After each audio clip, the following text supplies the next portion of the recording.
serves a productive Thursday. Now here's a sneak peek of our edition. The Central Bank of Rwanda has announced that financial institutions in the country now have coordinated systems in place to prevent and combat cybercrime, a challenge affecting both Rwanda and the global community. The Ministry of Agriculture and Animal Resources has called on tea farmers in Nyaruguru district to expand the land they cultivate with tea in order to increase production both in quantity and quality. On the international scale, children across the EU are returning to school en masse. However, schools in several member states report a lack of teachers to fill their schedules.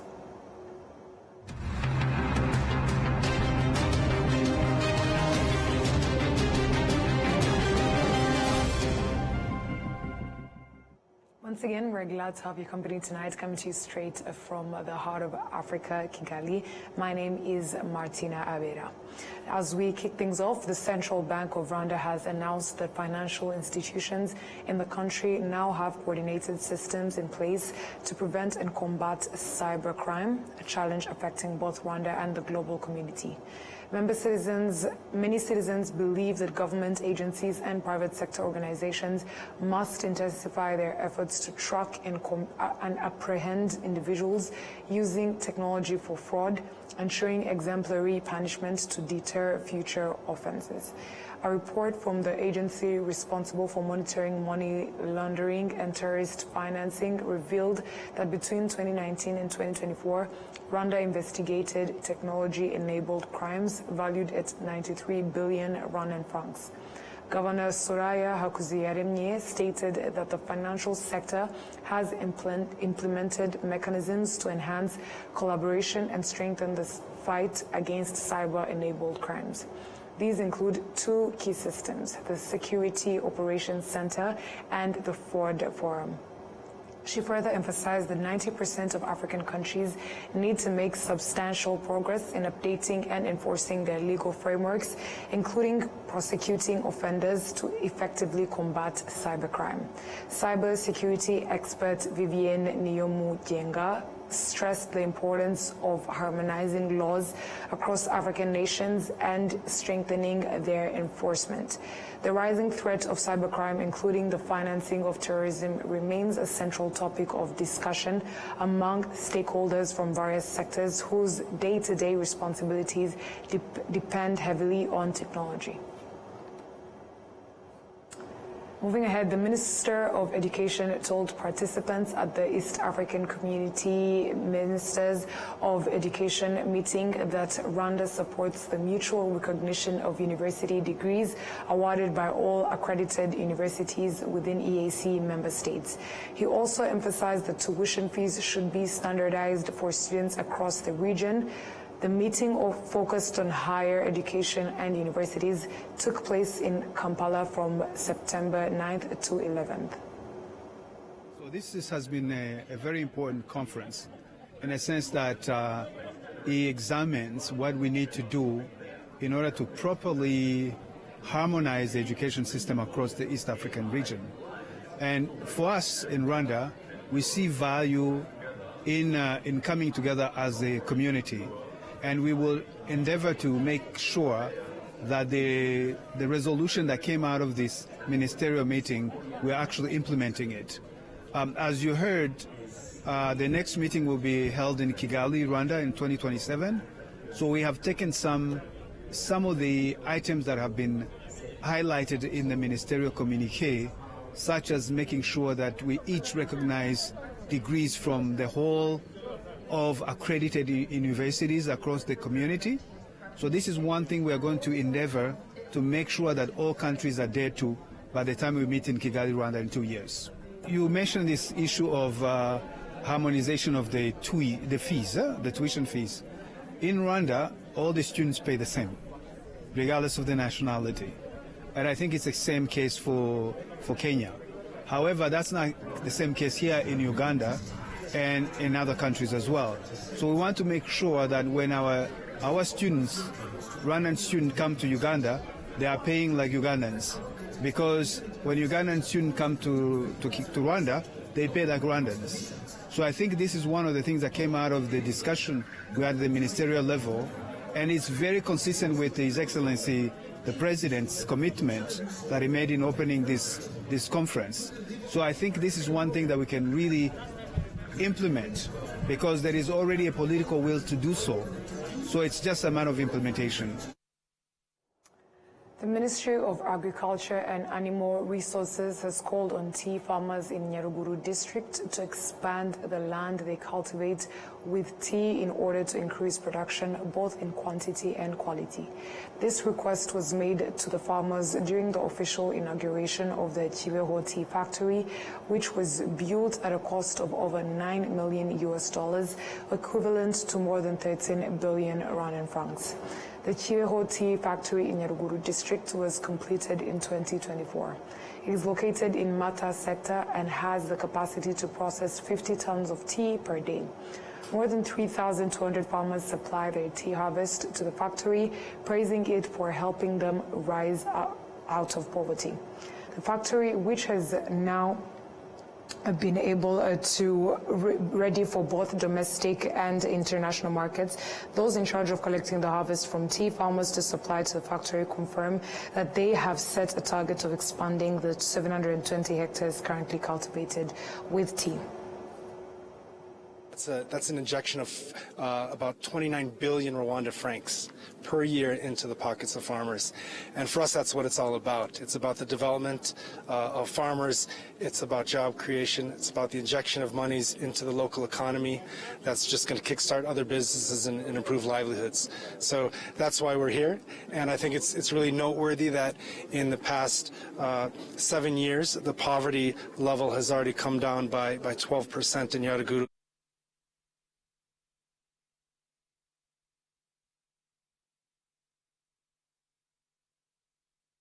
The Chiweho Tea Factory has paid tea farmers 29 billion Rwandan francs, and its partners, including Brown's Plantations of Rwanda and the Wood Foundation Africa, affirmed their commitment to promoting tea cultivation.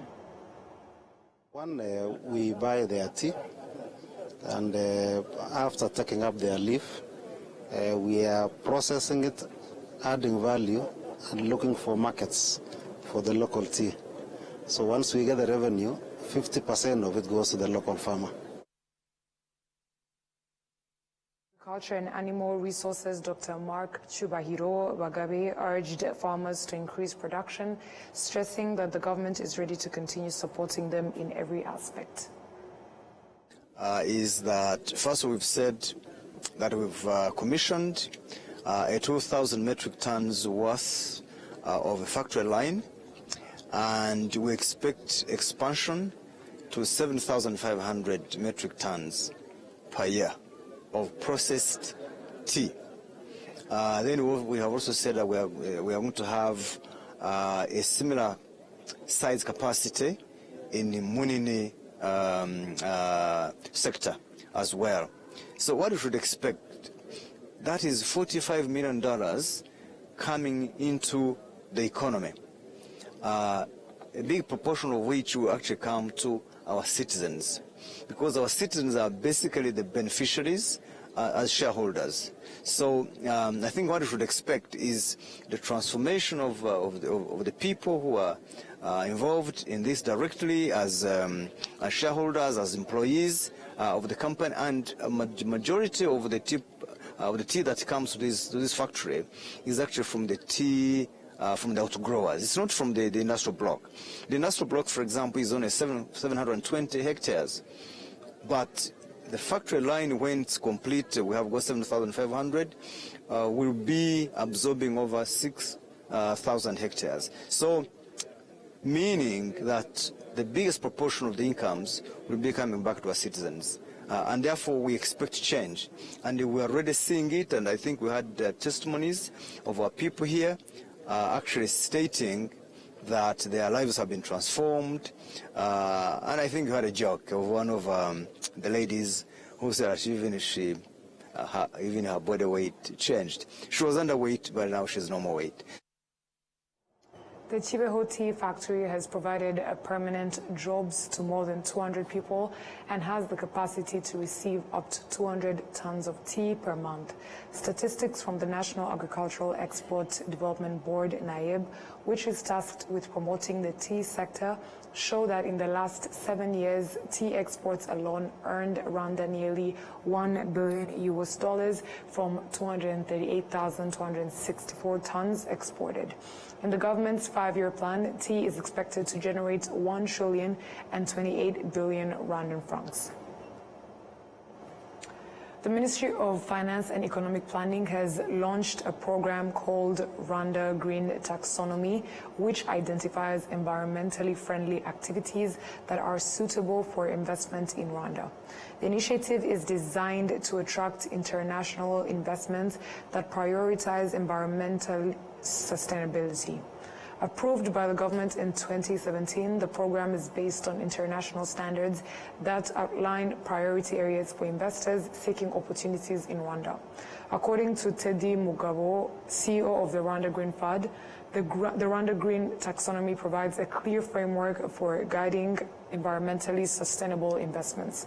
The taxonomy focuses on key economic sectors such as agriculture, energy, construction, and transportation.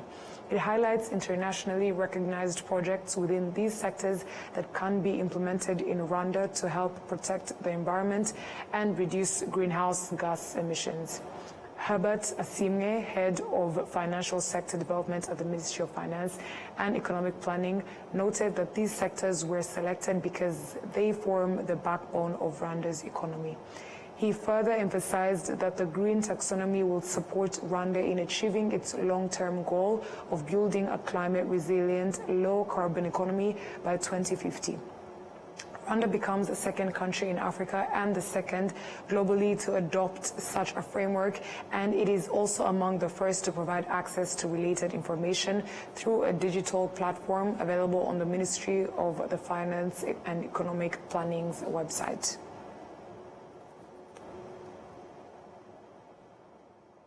Two main things. From a resource mobilization point of view, it now sends a clear message to the world, to the investors, that we have a clear definition of what we mean by green. This is also aligned with international standards, so it builds that confidence in an investor who's interested in investing in green projects. The second advantage of having the green taxonomy is from the project developers side. We've had a challenge in that when we are, so I'm speaking now in terms of the Rwanda Green Fund, when we raise funding and we issue calls for applications and we look out for projects to invest in, it's been a challenge because the projects we often times receive and don't necessarily or are not designed with that really strong element of green. So now that we have this classification and this definition and this standardization, it means that the project developers, be it public or private sector, can now have a sort of a guideline and the definition of the different technologies. Therefore, for the fund, it helps us to disperse funding faster because we're getting a good pipeline. So as you know, Rwanda has made a very bold and ambitious decision to develop in a climate-compatible manner. So this is translated in our Vision 2050. We want to be a carbon-neutral economy by 2050. We have very clear strategies, whether it's the green growth strategy, whether it's within our NST2. And I think the key message here is not just focusing on the green, but it's more of how do we develop? So looking at our national priorities, looking at the economic development, how do we ensure that this is developed in a, but also with that conscious of environmental sustainability. Now, it's one thing to have strategies. So we have strategies, we have very clear policies, we have, the Rwanda Green Fund, we have investment vehicles, but this is even going a step further. It's a tool which really helps us to define, because as much as you have the policies and the strategies, at the end of the day, we can only achieve this if we have projects that are designed with this objective of making sure that we achieve our goals. So the Green Taxonomy really builds on all these strategies and these policies and acts as that tool that helps both the public sector and the private sector These are the sectors that are driving our economy. Agriculture, industries, we are talking about manufacturing, we are talking about construction, we are talking about energy. These are some of the sectors that are really pushing our economy. So if we do not do the right sustainable investments, we are likely to see these very good activities harming our environment or not decarbonizing our environment. Instead, really emitting a lot of emissions in them, and that's a danger. As a country, we have national guidance, we have our national strategies, let it be Vision 2050, NST2, but also other strategies that the government has put in place to ensure that our environment is protected. So if we do not do the right things, if we do not put and implement frameworks like the taxonomy that gives you the right classification of what is green and not green, we might not only harm our environment, but also not able to attract the capital, the green capital that we need in these sectors. So that's why we are launching the taxonomy, to ensure that we are not harming our environment, but we are also attracting the green and sustainable capital into the country. Moving ahead, the defense spokesperson, Brigadier General Ronald Rwanda, has delivered a keynote address during a technical engagement involving the African Union, regional economic communities, regional mechanisms, and other stakeholders. His address focused on the historical background, objectives, operational framework, and key achievements of the Rwanda Demobilization and Reintegration Commission. The engagement aimed at sharing experiences and lessons in the DDR process, including formulation of policies, strategies, and operational programs on post-conflict reconstruction, development, and peace building. The defense spokesperson highlighted Rwanda's unique approach to demobilization and reintegration of ex-combatants into civilian life. He emphasized the critical role that the Demobilization and Reintegration Center plays in offering former combatants comprehensive support, including psychosocial counseling, vocational training, civic education, and community reintegration services. He underlined the government of Rwanda's commitment towards consolidating peace at the Great Lakes region through non-military measures, specifically disarmament, demobilization, and reintegration of armed groups. He added that peace can only be effective and sustainable when it works for all. The Executive Secretary of the AU Post-Conflict Reconstruction and Development, Ms. Libakiso Innocentia Matlo, expressed gratitude to the government of Rwanda for hosting the workshop. She also welcomed the opportunity to engage with Rwandan authorities on the purpose and vision of the PCRD Center, emphasizing the importance of sharing Rwanda's experiences. She highlighted the strategic perspective of Rwanda, the strategic perspective Rwanda has adopted in addressing peace building and disarmament, demobilization, and reintegration, which are central to PCRD's mission. Ms. Matlo noted that as Africans, there is much to learn from Rwanda's determination and commitment to pursuing reforms, implementing policies, and making decisions that serve the public. She particularly commended Rwanda's inclusive approach, ensuring the involvement of women, youth, persons with disabilities, and most importantly, children formerly associated with armed forces or groups. More than 4,000 farmers in Kayonza district are set to benefit from a project by the International Fund for Agricultural Development, which will help them access modern drying facilities and revitalize soybean farming. Some of the farmers in this district of Kayonza say that although they often face the challenge of drought leading to low yields, last year was favorable for them. However, they encountered the problem of lacking drying facilities. The Ministry of Agriculture and Animal Resources states that 13.8% of maize harvests are lost in the fields every year. This is what led IFAD to launch the Farm 3 project to address the problem. Today we're launching the Farm P3 component for QIP. So QIP is an integrated water management project in Kayonza. As we all know, Kayonza faces a lot of challenges in terms of access to water post-harvest. So QIP is really expanding access to water in those areas, making those linkages with farmers and cooperatives and private sector. And what Farm P3 will do is really accelerate the issues of post-harvest losses. We heard CTA and colleagues today, 13-14% of post-harvest of produce is lost every year. So what that means is that 14%, this is less food to be eaten, less money for farmers, huge impact.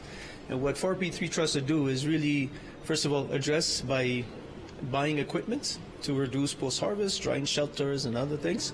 But also what's important for us in Rwanda and agriculture is we need to make linkages with private sector.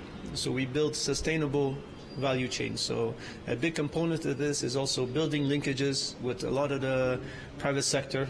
We have a few of them here, including African Improved Food, EAX, Minimex, and others, and make those linkages so farmers get into have the potential to keep more food but sell more as well, and make those linkages with the private sector. So we're very excited to be here today and launch this program.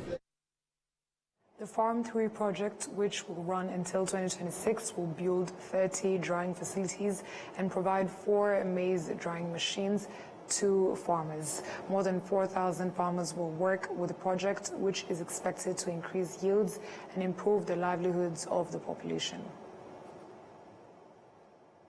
South Sudanese living in Rwanda say that their life in the country is one of the things they appreciate most. They also highlight that their good relations with Rwandans are among the reasons why their numbers keep increasing. And our Gladys has more.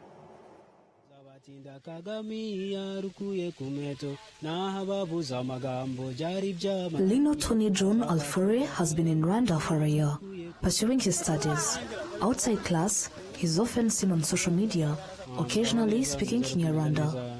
What inspired me to this thing of content creation and all this thing, because like I started my TikTok since when I was in my country, and I'm not famous like the way now I'm famous here in this country. Since I posted that video in Kenya, Rwanda, so I started to get a lot of engagement. So I started to get a lot of engagement from people. So I feel like, okay, I think this is the content I get. So that's what made me now to stick in this thing, speaking in Kenya, Rwanda, singing this song for President Kagame, and I love the president so much. He says his good relationship with Rwandan classmates stems from the fact that they even gave him a Kinyarwanda name, which made him feel more integrated and strengthened his sense of belonging. Because like, before I started this thing of TikTok, content creating and all this thing, like I used to love my friends like from Rwandese, because like in my class I don't sit like after break, like maybe during break like this, I don't sit with Monyo Sudani and all this thing. I used to sit with Monyo Rwanda only. I used to be in their middle, even though they're speaking in Kenya Rwanda, they're speaking their native language, so I don't understand, but I'll just be in their middle there, even though they're saying what, I'll be there. The little one I collect, I just laugh, and then from there they say that, hey Tony, like every time you're with us, like you used to be with us, so let us give you this name here. There's a friend, maybe if I leave this country, or if I don't leave this country, I'm not going to stop. Like I'm going to continue like speaking in Kenya, Rwanda, like promoting the culture. Even though I go to my country, I'm going to teach them about this country. I'm going to sing to them, even as about Kagame, like many songs I have to see. And I'm going to tell them more about the country. Like everywhere I go, I'm going to talk about Rwanda. What Lino Tony John Alfore, also known as Tony Mugisha, says is echoed by his fellow South Sudanese students, who explain that once they adapt to Rwanda, they are able to live in harmony, while also appreciating the knowledge they gain here. Rwandese are good people. They are really welcoming people. I love the way they are really humble. You know, even if they don't know you, that you come from which country, but they still treat you as a human being. I also went to many institutions, you know, government offices. The way they welcome you also like Rwandese. They don't treat you like maybe you are a foreigner. There's a benefit because, you know, as a South Sudanese, We never met with Rwandese before, but after we came to Rwanda, we have interacted with them. We know how they live their lives. For example, the culture, we have learned some cultures in which even some of them should be adapted by South Sudanese and should be used in our country. I've found that Rwanda is a country that it's not that hard to integrate into the society. It's not that confusing to get into the whole society of the culture because they're very welcoming people, although the bad part is there's a lot of Kinyarwanda and there's a lot less of English, so it's only hard to communicate, but other than that they're very welcoming people. And education it's the reason why I came, so I expect it to be good, and it really is good. Especially with us, we're in the technical side of the school, and so we have a lot to do with practicals, and being able to do a lot of the practicals, going for internship, connecting things that are actually what we're going to be doing in the workforce. I would say the education, to me, it is up to standard. It's a good system, and that's why many of my countrymates keep coming to Rwanda. Rwandans who study and live alongside South Sudanese also confirm that once they learn the Rwandan culture, they coexist peacefully. We actually have a big number of South Sudanese here, but we like to call them our comrades because we have become very close friends. They really know how to live with others, and they love entertainment. Because of how much they enjoy Rwanda, it makes it easier for us to get along. At first, when they had just arrived, it was difficult since they were not yet used to things here. But as we continued to interact daily, we taught them our culture and they started settling in. Nowadays, you can find us having conversations and you can't even tell who is South Sudanese and who is Rwandan. At Kigali Independent University, there is a large concentration of South Sudanese students, about 1,300, while nationwide they number between 4,000 and 6,000. They affirm that once they adapt to Rwanda and its people, peaceful coexistence becomes easier and more enjoyable. Enora Gladys, RwandaTV News. Thank you, Inara, for that report. Now, the Rwanda Environment Management Authority says that preparing meals using environmentally friendly methods that do not pollute the air people breathe continues to make a visible contribution. In the form of the Solid Africa organization, known for preparing meals delivered to patients, farming is done to produce food used in their meals, which are cooked in an environmentally friendly way. In Kamonyi district, through the Green Amayaga project, St. Bernadette School was provided with gas-based cooking facilities for its students. Put in place measures to make sure that from end to end we have practices that protect the environment. First of all, it starts from the farmers that we work with. We help these farmers to make sure that their agronomic activities are environmentally friendly. They use chemicals and fertilizers that don't harm the environment. When these supplies come to the kitchen, our production is purely on LPG. We don't use any charcoal, we don't use any firewood, we don't use briquettes, it's purely on LPG. And in the same breath, we are now thinking of transitioning from LPG to solar, natural energy. And the evidence of this is in the kitchen that we are soon going to launch in Ramagana, that will be producing 20,000 school meals per year that will be purely running on solar. According to Remy Songa, the manager of the Green Amayaga project, this environmentally friendly cooking method has brought about notable changes in this sector. We have supported 20 schools in southern province where the project has intervened in 4 districts, namely Kamonyi, Ruhango, Nyanza, and Gisagara. And what I have tell you about the contribution of those LPGs is they have reduced the cost of firewoods, combined gas and firewood.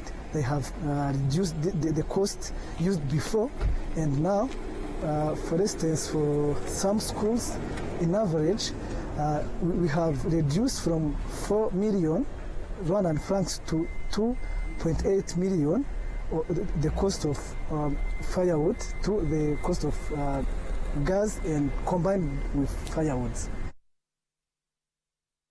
A 2018 study on the sources of air pollution in Rwanda showed that emissions from vehicles are the leading cause of air pollution in urban areas, especially near roads with heavy traffic. Meanwhile, the use of firewood, charcoal, and the burning of garbage and waste are the main contributors to air pollution in rural areas and less densely populated urban zones. Women and girls supported by FAWE to pursue quality education coming from 33 African countries attended a 3-day retreat in Bugesera district where they discussed ways to ensure that their younger sisters have a better future by providing solutions to various global changes. Ninyem Babazi Yvonne, one of those supported to study up to the master's level, works in an advocacy organization fighting against neglected tropical diseases. Anything is possible. I would say to every girl out there, anything is very, very possible.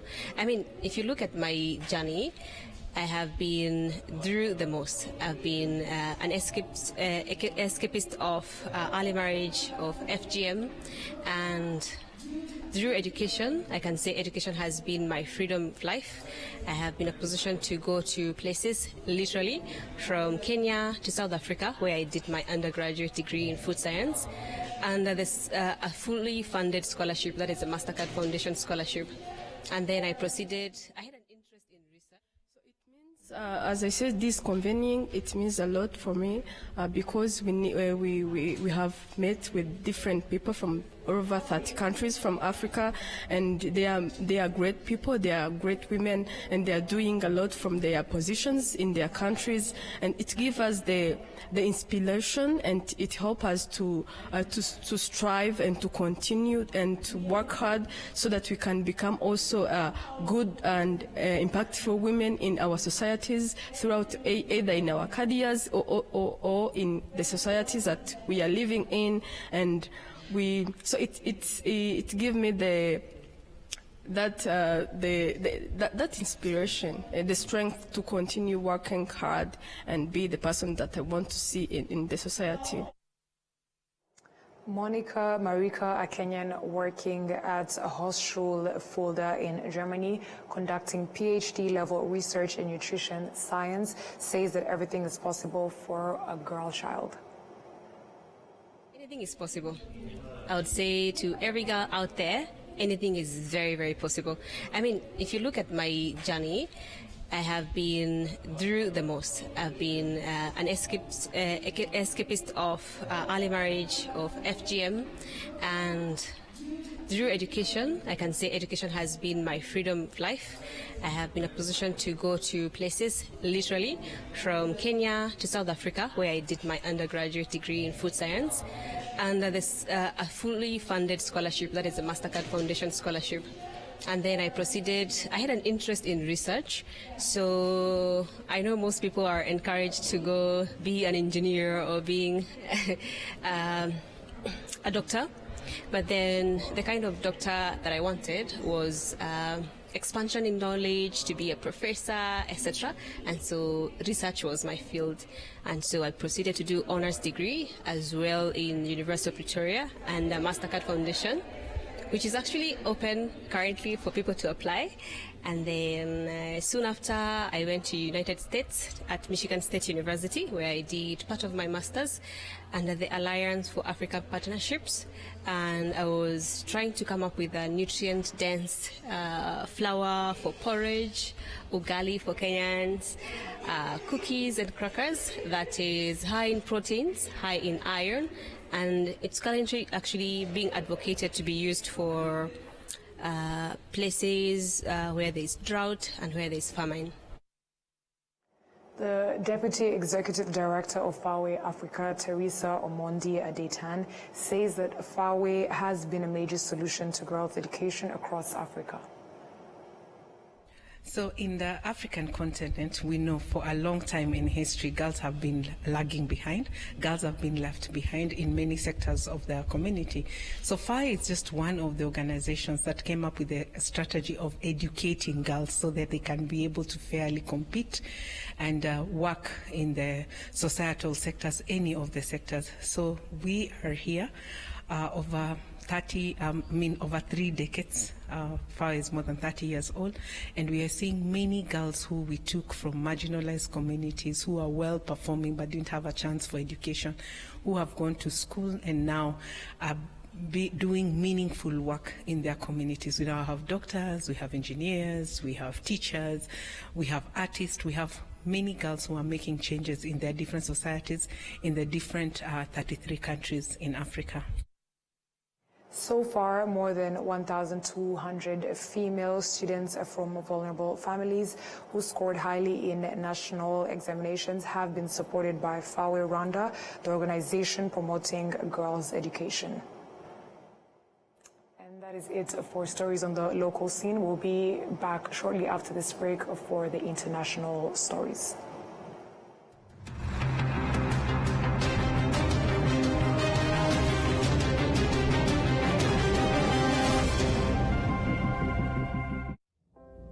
Nyiri muto arababwiraga data bati ntabwo wagira umukamo mwinshi utunze inka imwe, ariko nigeze acika intege. Mama akinjira mu bucuruzi hari abamubwiraga bati ntabwo watera imbere udakorera mu iduka rigezweho, ariko ntibyamusubije inyuma, yakoranaga umwete. Njya muri kaminuza hari abanshidikanyagaho bavuga ko nashobora kaminuza naturuka mu muryango wifashije, ariko byaragendanitse amateka mashya. Igihe cyo gutera ishema umuryango wanjye kigeze, bamwe bakomeje kumbwira bati ntabwo watera umuryango wawe ibyishimo n'ishema, ariko narabishoboye. Hari abakekaga ko nasigira umurage ukomeye abankomokaho, ariko ubu mfite uruganda rutunganya amata. Banki ya Kigali yabaye umufatanyabikorwa wanjye mu rugendo rwose, inzozi zanjye ziba impamo. Bigereho. Every journey has a beginning. From nature comes refreshing fruity goodness that keeps you going every day. With every pack complementing life's best moments. Not one, not two, but 5 different fruity flavors. And this journey keeps giving. Introducing Inyange's new fruity juice flavors, guava and cocktail. Now available at your nearest shop. Always ask for Inyange.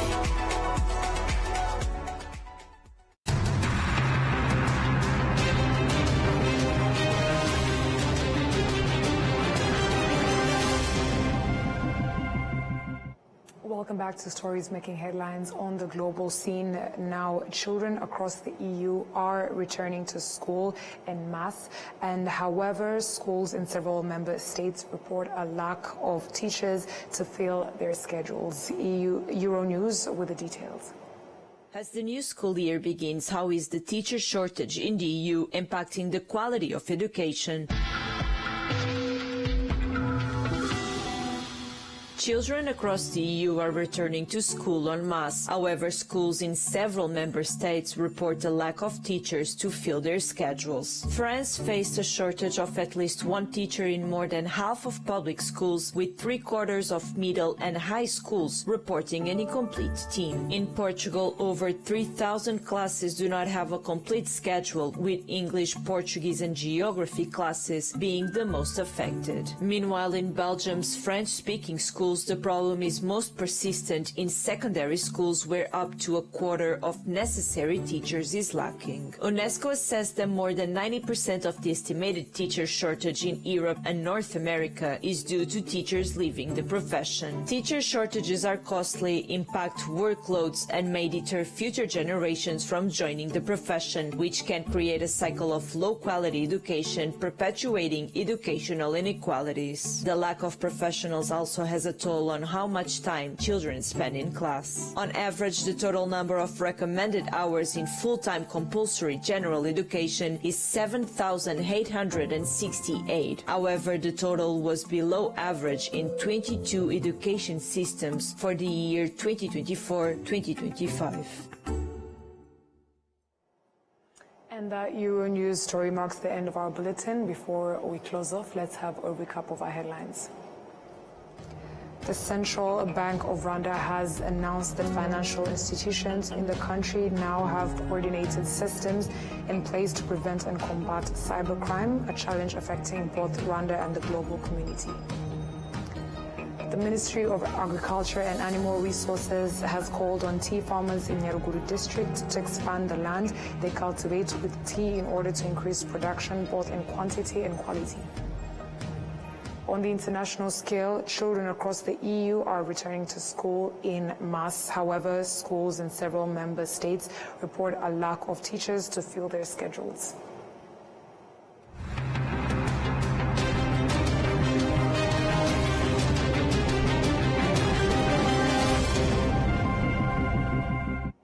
And on that note, we've come to the end of tonight's English Bulletin. On behalf of the news production team as well as the technical team, we'd like to thank you for sticking with us here. My name is Martina Abera, and until next time, stay safe and have a good night.